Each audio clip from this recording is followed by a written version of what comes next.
Bonsoir Guillaume. Bonsoir Loïc, bonsoir à tous. Alors on va ouvrir ce journal avec le service national universel qui peine à convaincre les sénateurs. Oui, le fameux SNU, c'est devenu un marronnier depuis ces derniers mois. D'abord porté par Sarah El Haïry qui s'occupe désormais de la biodiversité. C'est Prisca Thévenot qui est en charge de déployer ce service national universel avec plusieurs annonces ces dernières semaines dont on s'est fait l'écho sur l'antenne de School. D'abord, l'instauration d'un stage obligatoire pour les 550 000 élèves de seconde. Ça sera à la fin du mois de juin. 2 semaines obligatoires qui pourront être remplacés par un SNU. Idée donc de pouvoir le généraliser. Seconde nouveauté, la création de classes engagées pour le SNU. Ça a été annoncé il y a quelques jours par Prisca Thévenot.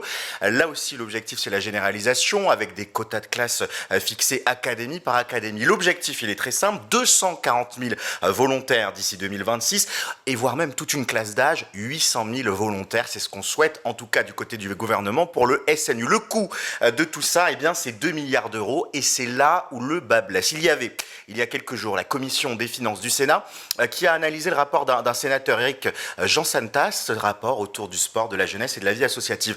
Extrait choisi par nos amis d'Alternative économique des réactions des sénateurs face au SNU. Première réaction, celle de Éric Jean Santas, ce sénateur qui est en charge de ce dossier. Le projet de généralisation du SNU reste encore entouré de zones d'ombre. Nous n'avons pas de calendrier de déploiement. En raison de ces incertitudes, j'avais préconisé de surseoir à la généralisation dans un rapport de contrôle adopté en mars par notre commission. Autre réaction, cette fois d'un sénateur républicain. On a vraiment l'impression que le gouvernement cherche encore la formule pour le SNU. C'est un sujet sur lequel il y a beaucoup de déclarations mais peu de clarté dans la mise en œuvre. Dernière réaction du côté des écologistes, Thomas Dossus qui dit « On ne comprend toujours pas comment l'universalisation va être financée, comment trouver 2 milliards d'euros, un montant démesuré par rapport à la mission sport, jeunesse et vie associative » des sénateurs dubitatifs donc. Et elles sont passées quasiment inaperçues et pourtant elles sont révélatrices d'une profonde mutation de l'école. Les élections de parents d'élèves se tenaient les 13 et 14 octobre dernier avec l'émergence d'une toute nouvelle fédération, Parents Vigilants, qui trouve ses racines dans le mouvement Reconquête d'Éric Zemmour. Tout à fait, Loïc. Il revendique même 3500 sièges aux dernières élections des parents d'élèves, un chiffre qui est contesté par les autres organisations, on le verra dans quelques instants. Pour ce faire, ils n'ont pas hésité à noyauter les autres listes de parents d'élèves. Ces parents vigilants, ce sont une branche de Reconquête d'Éric Zemmour. Et c'est Agnès Marion, la porte-parole du mouvement, qui en parle le mieux. Lors de l'université d'été de Reconquête, en septembre 2022, il y a tout juste un an, Éric Zemmour a lancé Parents vigilants pour lutter contre le grand endoctrinement qu'il dénonce comme le 3e mal français, après le grand déclassement et le grand remplacement. Dixit donc Agnès Marion, pour le site très à droite, Boulevard Voltaire, où elle a donné une interview fleuve. Et elle détaille les 3 priorités de cette mouvance autour de l'éducation. D'abord, ce qu'ils appellent l'entrisme islamique, et ce sont leurs propres mots. Ils expliquent que récemment, dans un conseil départemental, il y a eu indiqué dans les menus un sauté halal, et ça leur pose problème. Deuxième problème de l'éducation, ce qu'ils appellent la propagande wokiste et LGBT à l'école, avec des ateliers de tricot urbain aux couleurs du drapeau LGBT pour habiller les troncs d'arbres. Pour eux, c'est un véritable scandale. Et puis, le 3e problème qu'ils entendent dénoncer, l'imprégnation supposée, ce sont leurs propos, du lobby immigrationniste dans les écoles.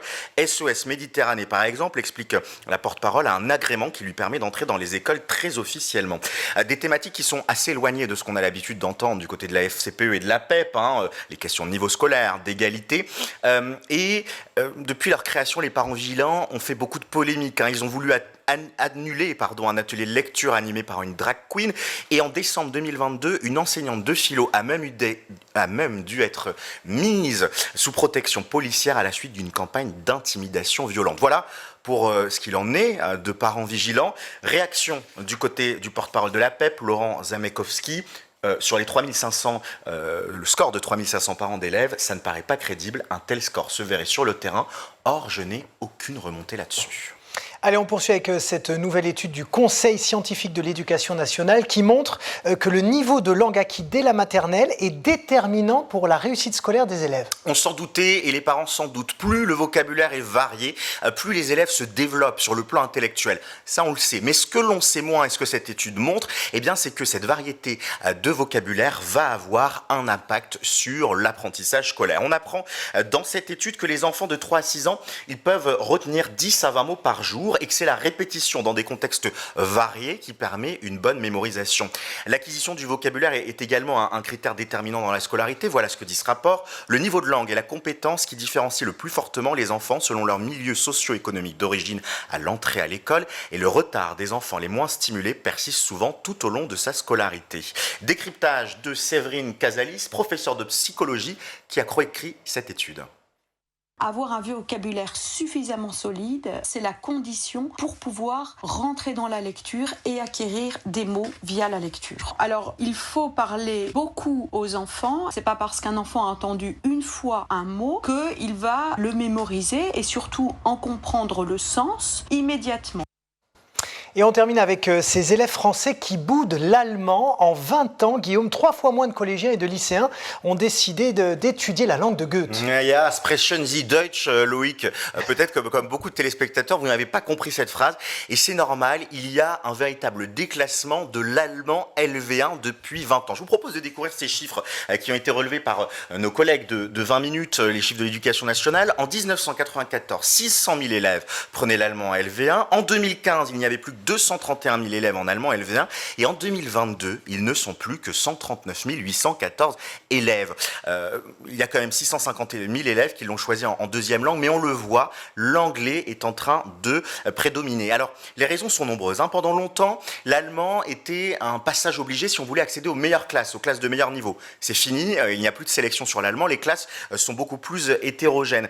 Peu d'initiation de l'allemand à l'école primaire aussi, seuls 3,6% des élèves de primaire reçoivent une initiation à l'allemand. Et puis en 2015, la réforme du collège, portée, si mes souvenirs sont bons, par Najat Vallaud-Belkacem, avait supprimé les classes bilingues. Et puis l'allemand ne fait pas recette non plus du côté des professeurs. 58% des postes au CAPES n'ont pas été pourvus en 2023. Il y avait 205 postes offerts et seulement 86 postes qui ont été pourvus. Dernier point également, c'est l'effet Casa de Papel.